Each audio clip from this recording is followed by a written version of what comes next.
Thank you so much for your question, because this question is for millions of people. It's not just for one person. And thank you for asking that question. It's a very intelligent question, mashallah. Let me just try to address this. I've given a lot of talks about this issue, the cycle of sin, and the cycle of even good people. You know, they're praying, they're reciting Quran, they're even doing umrah, ibadat, but at the same time, they can't get away from certain evil practices in their alone time. There are two parts of this problem. One of those parts is spiritual, and the other part is psychological.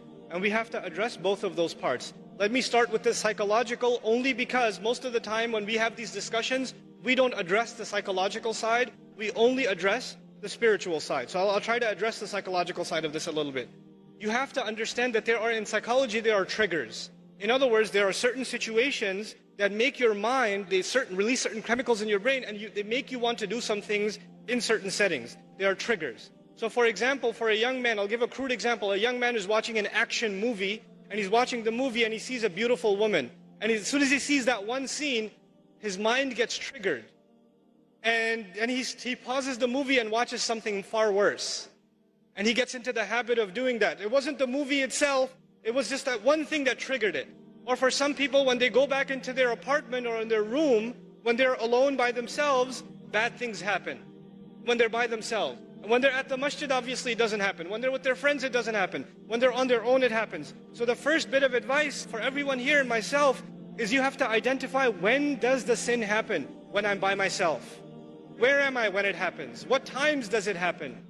And if you can identify the problem times and the problem places and the problem situations, you have to try to change those situations. If you're a young man and you have a problem with, the kinds of things that are available on the internet, and you're looking at those kinds of things, for example, put your laptop, put your mobile device, put it in the kitchen. So that your mother's walking by, your dad's walking by, and the mobile device, don't put it in your room. And parents, put that stuff in a visible place in the house. These screens are destroying our kids. Seriously. Then the other thing, the spiritual side of this problem.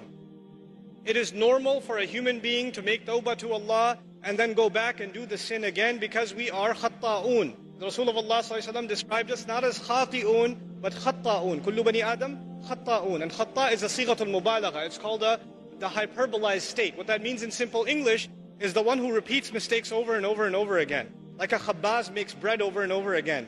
A khatta' makes mistakes over and over again. So that will happen. It's inevitable that some sin will occur over and over again. However, if in the back of your mind, the moment you made tawbah, you are already thinking about 3 weeks from now, I'm going to be doing this again anyway. If you're thinking that in the back of your head, then لَيْسَتِ التَّوْبَةِ لِلَّذِينَ يَعْمَلُونَ السَّيِّئَاتِ.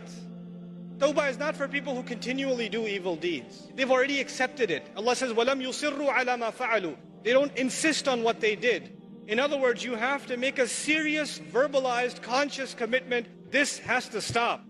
Not that one time you cry and you turn to Allah, I'm so sorry, I can't believe I did this, and you don't do it. You have to figure out a way to get away from this entirely, a serious commitment to yourself.